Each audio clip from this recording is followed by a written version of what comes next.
जय माताजी मित्रों, स्वागत है हमारी यूट्यूब चैनल राजा गोगा वर्ल्ड में। मित्रों, हमारी चैनल ने सब्सक्राइब करवानुं भूलता नहीं। चिंता थाय त्यारे आ सांभળી लेजो। एक व्यक्तिए संतने કહ્યું, હવે જીવવાની ઈચ્છા નથી રહી, જિંદગીમાં કંઈ સારું થઈ રહ્યું નથી। સંત બોલ્યા, મારી સાધનાની શક્તિ દ્વારા હું તારા પાછલા ઘણા જન્મો જોઈ શકું છું।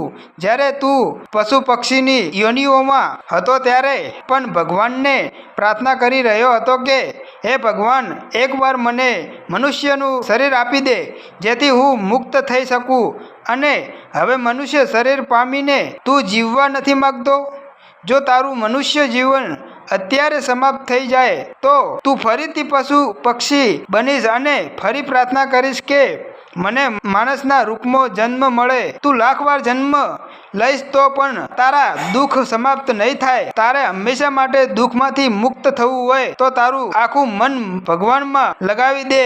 તારે આ કરવું જ પડશે, નહીં તો અનેક જન્મો સુધી રડતો રહીશ। તારી સમસ્યાનો કોઈ ઉકેલ નથી। જય દ્વારકાધીશ।